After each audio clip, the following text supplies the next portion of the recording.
ভারত পাকিস্তানের মধ্যে যুদ্ধ নয় বরং চলমান সংকটে শান্তিপূর্ণ সমাধান চায় বাংলাদেশ। ভারত ও পাকিস্তানকে সংযত থাকার আহ্বান জানিয়েছে বাংলাদেশ।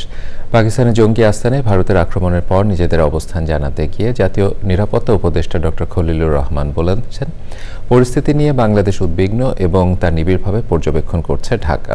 প্রশ্নের উত্তরে তিনি বলেন, ভারত থেকে পুশিনের খবর পাওয়া যাচ্ছে, তা নিয়ে দিল্লির সঙ্গে যোগাযোগের চেষ্টা চলছে। পান্থ রহমান জানিয়েছেন বিস্তারিত। বান্ডেল থাকলে প্রতি সেনমানিতে টাকা বাঁচবে। বিকাশ সেনমানি বান্ডেল কিনে জিতুন প্রতি লেনদেনে।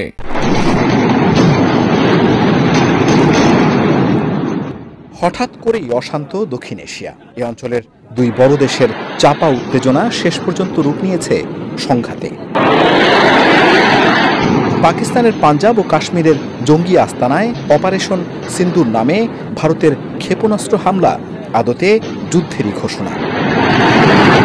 তবে এ নিয়ে বরাবরের মতোই শান্তিপ্রিয় অবস্থানে বাংলাদেশ।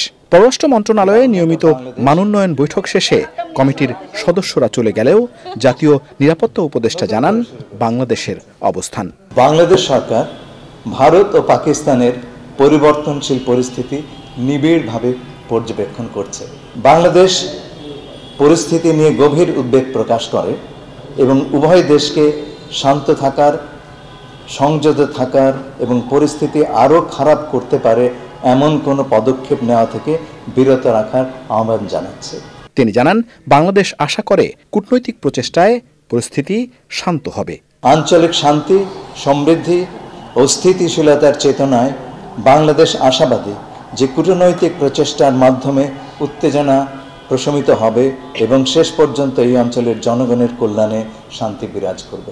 অশান্ত পরিস্থিতির মধ্যেই কুড়িগ্রাম ও খাগড়াছড়ি সীমান্ত দিয়ে ভারত থেকে পুশ ইন করার চেষ্টা ঢাকার নজরে এসেছে বলে জানান জাতীয় নিরাপত্তা উপদেষ্টা। এই খবরগুলো আমরাও পাচ্ছি। আমরা প্রতিটি কেস আলাদা আলাদা করে নিরীক্ষণ করছি এবং আমাদের সিদ্ধান্ত হচ্ছে, আমরা কেবল আমাদের দেশের নাগরিক যদি কেউ থাকেন এবং তা প্রমাণিত হয়, তাহলে তাদেরকে আমরা গ্রহণ করব এবং এটা ফর্মাল চ্যানেলে করতে হবে। এভাবে পুশ ইন করাটা সঠিক নয়। আমরা ইতিমধ্যেই ভারত সরকারের সঙ্গে যোগাযোগের চেষ্টা করছি এই বিষয়ে। পান্থ রহমান, চ্যানেল আই, ঢাকা।